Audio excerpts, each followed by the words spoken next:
बोलो जयकारा बोल मेरे श्री गुरु महाराज की जय।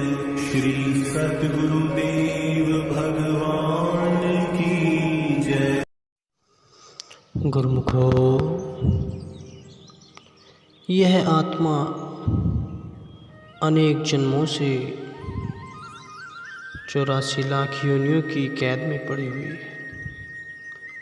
आखिर कैद और आज़ादी में भी कुछ अंतर है अथवा नहीं?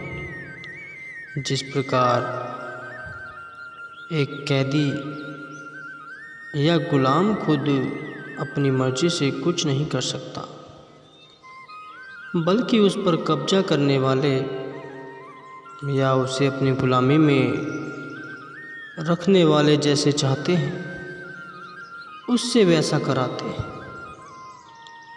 इसी प्रकार ही काम, क्रोध, लोभ, मोह, अहंकार आदि ने जीव को अपने कब्जे में करके गुलाम बना रखा है और अब इंसान इन्हीं के इशारों पर नाचता फिरता है। अपने जीवन का सारा समय वह इन्हीं दुश्मनों की गुलामी में खर्च करता है। तो क्या इस प्रकार की गुलामी में भी कोई खुशी है? यह एक वास्तविक तथ्य है और इसमें कुछ भी संदेह नहीं किया। आत्मा के अशक्त पदार्थ के लगाव में पाबंद और गुलाम हो चुकी है, लेकिन भाग्यशाली वे जीव हैं जिन्हें अपने पूर्व के शुभ संस्कारों अथवा पुण्य कर्मों की बदौलत महापुरुषों की संगति सोहबत हासिल हो गई और उन्हें असहलियत की समझ आ गई।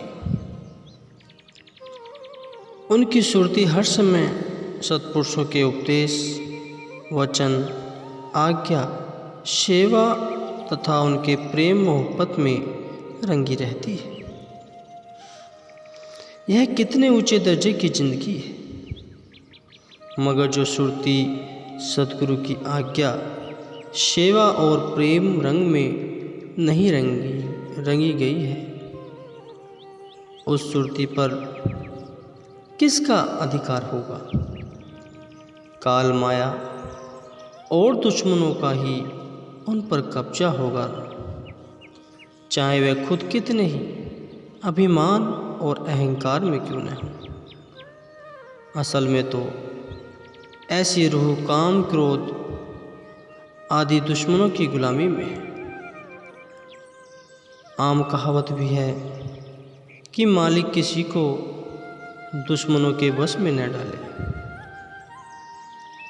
क्या कभी दुश्मन भी किसी को शांति, आराम और खुशी का दम भरने देते हैं? नहीं, वे तो चाहते हैं कि यह जीव हर समय हमारी गुलामी में फंसा ही रहे। जो लोग सत्संग, भक्ति और प्रेम के मंडल से बाहर हैं, तो समझ लो कि वे मोह, माया और अहंकार की कैद में पड़े हुए हैं, तथा इसके विपरीत जो संत सद्गुरु के प्रेम में रंगे हुए हैं, उन पर माया हरगिज अपना अधिकार नहीं जमा सकती। यदि किसी का कहना हो कि मैं सत्पुरुषों के उपदेशों अनुसार अमल भी करता हूँ, सद्गुरु के साथ भी मेरा प्रेम है, तो फिर माया क्यों मुझ पर अपना दांव पेच चलाती है? ये दोनों बातें तो कभी एक साथ हरगिज नहीं हो सकती। किंतु असल बात यह है कि उसके अपने प्रेम में कमी होती है, इसलिए माया उस पर अपना वार कर जाती है। जिस मनुष्य का समय बेपरवाही में गुजर जाता है, वह अत्यधिक नुकसान उठाता है। यह ऐसा नुकसान है कि जिसका अंदाज़ा लगाना मुश्किल है। इस नुकसान का अंदाज़ा दुनियावी धन दौलत से नहीं लगाया जा सकता कि यह हज़ारों लाखों अथवा करोड़ों रुपए का नुकसान है, नहीं, बल्कि यह तो रूहानी नुकसान है जिसकी कीमत दुनियावी नज़रों से लगा ही नहीं जा सकती। अल्प बुद्धि वाले जीव माया के अशक्त पदार्थों और धन दौलत आदि को पाकर खुश होते हैं और खुद उनमें फंस जाते हैं। मगर विचार किया जाए कि अशक्त वस्तु में सुख कहाँ है। हमेशा इसी बात का विचार करना है कि किस प्रकार यह सुरती माया और काल रूपी दुश्मनों से आज़ाद होकर सुखी हो। अगर कोई किसी का गुलाम हो चुका हो और वह उससे आज़ाद होना चाहे तो क्या वह उसे खुशी से आज़ाद कर देगा? हरगिज़ नहीं। अथवा प्रमाण स्वरूप यदि कोई देश शत्रुओं के अधिकार में आ गया है और वह पेश मुक्त होना चाहे तो उसके लिए कितनी बड़ी कशमकश, हजारों प्राणियों के बलिदान और कुर्बानी के बाद जाकर कहीं कठिनाई से प्रयोजन सिद्ध होता है। इसी प्रकार ही यदि सुरती अपने शत्रुओं के चुंगल से मुक्त होना चाहे तो क्या उसे कशमकश और पुरुषार्थ नहीं करना पड़ेगा? बस इसी प्रकार अब जीव ने इसी समय के अंतर अर्थात मानुष जीवन के अनमोल अवसर में ही अपनी सुरती का माया और काल से आज़ाद कराना है। इसके बराबर लाभ का काम और कोई नहीं, क्योंकि इसी समय में ही इंसान कुल मालिक के साथ मिलकर मालिक के दर्जे को पा सकता है तथा इसी समय में ही असलियत से लापरवाही इख्तियार करके नीच योनियों का कीड़ा भी बन सकता है। अब सोचो कि दोनों में कितना बड़ा अंतर है। कहाँ तो कुल मालिक का दर्जा और कहाँ नीच योनियों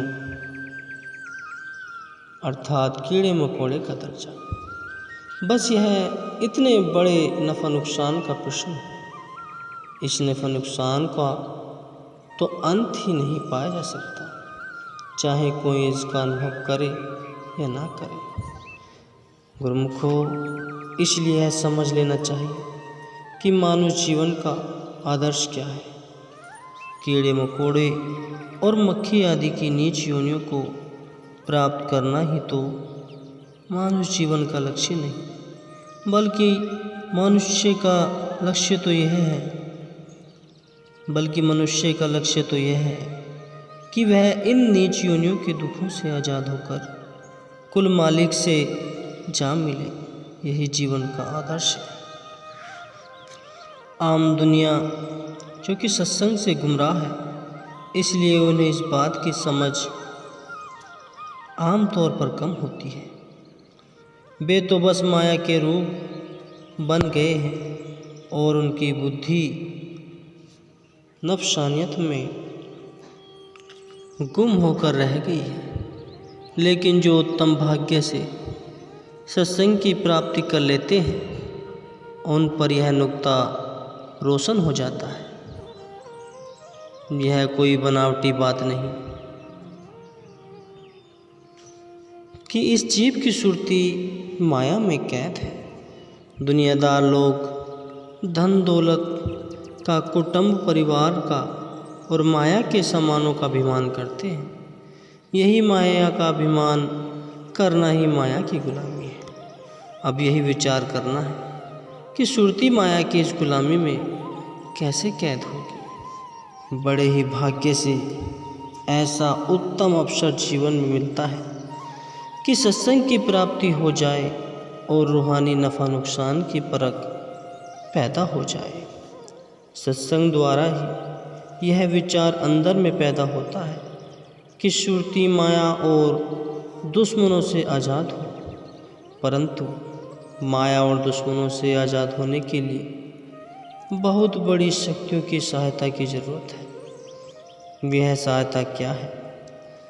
वह सत्पुरुषों का शब्द और उनका वचन उपदेश है। जिस जीव के पल्ले सत्पुरुषों का शब्द ही नहीं, तो उसके पास माया और बंधन के सिवाय और है ही क्या?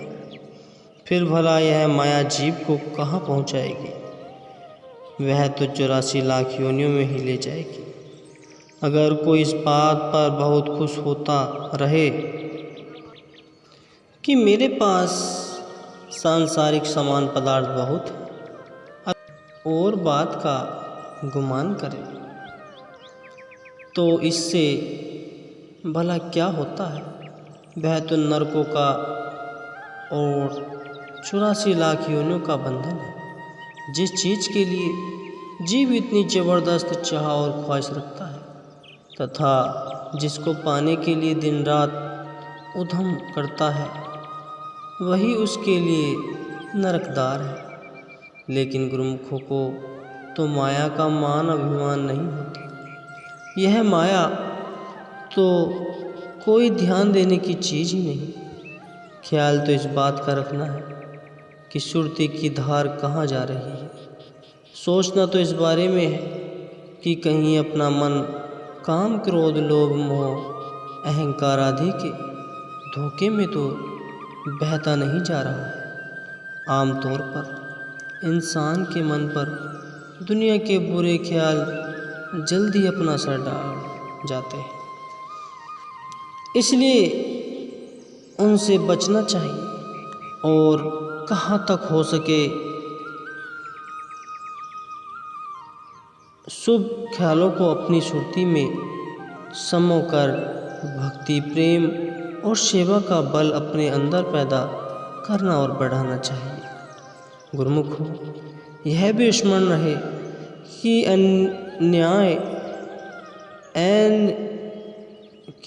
अनन्याय योनियों में यह काम नहीं हो सकते। सुरती को माया, ममता और काल के पंजे से छुड़ाने का यही कार्य केवल मनुष्य शरीर में ही हो सकता है। यह एक विशेषकर सुंदर अवसर इसी विशेष कार्य के लिए मिला हुआ है। इस समय भी यदि गफलत करोगे तो माया फिर अपने फंदे से नहीं निकलने देगी। इसलिए माया के वार से बचना है और संत सतगुरु की शरण का सहारा लेकर और उनके वचनों की कदर करके अपनी सुरती को माया से आज़ाद कराना है। कबीर साहिब जी फरमाते हैं, गुरु को सर पर राखिए, चलिए आज्ञा माही। कहे कबीर तही दास को, तीन लोग डरना ही। जिसने गुरु के वचन का सहारा ले लिया और गुरु के वाक्य को अपने अंतःकरण में दृढ़ कर लिया, उसे फिर तीनों लोक में किसी का भय नहीं। इसलिए काल और माया से निर्भय होने के लिए तथा दुश्मनों से बचने के लिए सतगुरु के वाक्य को पल्ले बांधने की ज़रूरत है। अगर सतगुरु के वचन से लापरवाही की गई तो फिर काम हरगिज नहीं बन सकेगा। इस संबंध में श्री कबीर साहिब जी फरमाते हैं, सतगुरु शब्द उल्लंघन करे, जो सेवक कही जाए, जहाँ जाए तह काल है, कह कबीर समझाए। यह महापुरुषों का विचार है कि जो सेवक सतगुरु के वाक्यों की कदर नहीं करेगा, उसके लिए सब जगह काल और माया का चक्र मौजूद है। इसलिए इसी मानुष जीवन के अनमोल अवसर में माया के पंजे से आज़ाद होना है। डट कर माया और दुश्मनों का मुकाबला करना है। कायरपन दिखलाना ठीक नहीं। बड़े भाग्य से ऐसा संयोग बनता है कि माया और काल से आज़ाद होने का मौका हाथ आता है। इस मौके को गवा देना मुनासिब नहीं है, बल्कि दुश्मनों के घेरे से बचकर मालिक से मिलने का प्रयत्न करना है। इस काम में गफलत हरगिज़ न हो। यह महान लाभ की बात है। बस जीव माया के मुकाबले में डटकर बड़ा हो जाए, मुकाबले में डटकर खड़ा हो जाए। माया तो हर समय वार करती है, लेकिन जब जीव अपने कब्जे से उसके कब्जे से निकलने की कोशिश करने लगता है, तब तो वह विशेष रूप से अपना जोर दिखाती है। रात दिन 84 घंटे माया का धंधा करते रहो तो मन परेशान नहीं करता, किंतु जब कभी थोड़े समय के लिए भजन अभ्यास में वृत्ति एकाग्र करने लगो, तब उस समय में कई प्रकार के ख्याल सताने लगते हैं। ऐसा क्यों होता है? इसलिए कि काल और माया जीव को अपने पंजे से निकलते देखकर होशियार हो जाते हैं और हजारों लाखों तरह के दाव पेच खेलने लगते हैं। जीव चाहे किसी समय गाफिल हो जाए तो हो जाए, किंतु माया अपने काम से हरगिज़ गाफिल नहीं है। वह तो पल पल में सबको भरमाने के लिए तैयार रहती है। इसके मुकाबले के लिए सद्गुरु के ध्यान की ज़रूरत है। जहाँ सद्गुरु का ध्यान जीव को आया कि फिर माया का जोर चल नहीं सकता। जिस प्रकार की अंधेरा रोशनी से डरता है, उसी प्रकार ही माया भी सद्गुरु के ध्यान से भय खाती है। इसलिए जब जब भी माया सताने लगे तो जीव को चाहिए कि तुरंत सद्गुरु के सुमिरन ध्यान में लग जाए, तब माया खुद ब खुद भाग जाएगी। इसलिए अगर जीव हर समय अपने चित्त में सद्गुरु के ध्यान को दृढ़ करता रहे तो माया कभी उसके निकट भी नहीं आएगी। बस गफलत हरगिज़ न करो। पल पल में सद्गुरु के वाक्य को याद करके और सद्गुरु का ध्यान करके अपने आप को माया के हमले से बचाओ। मामूली दर्जों के सांसारिक पदार्थ मिल जाने पर उनके अभिमान में न फंस जाओ और अपनी श्रुति को उनका गुलाम न बनने दो। इस माया के धोखे में कभी भूल कर भी ना हो। संसार की सभी चीज़ें जीव को धोखा देने वाली हैं, इनसे खबरदार रहो। सौतेली माता के ताना मारने पर जब एक भक्त राज ध्रुव ने सच्चे पिता से मिलने के लिए जंगल की तरफ जाने का निश्चय किया था, तो पिता ने उसे जाने से रोका और आधा राज्य दे देने का लोभ भी दे दिया। मगर ध्रुव जी ने इस लोभ में नहीं फंसे। बाद में उनको पूरा राज्य भी दे देने को कहा गया, मगर वे नहीं माने। उन्होंने राजपाट को लात मारकर भक्ति की तरफ रुख किया, तो परिणाम क्या निकला? अंत में वे कितनी ऊंची पदवी को जा प्राप्त हुए, यह सबको मालूम है। महापुरुष तो हमेशा सच और झूठ का निर्णय करा देते हैं और जीवन का सच्चा लक्ष्य बतला देते हैं। आगे काम जीव ने स्वयं करना है। वह काम यही है कि भक्ति में अपनी श्रुति को लगाकर इसे माया मोह के पंजे से आज़ाद कराना है गुरुमुखो।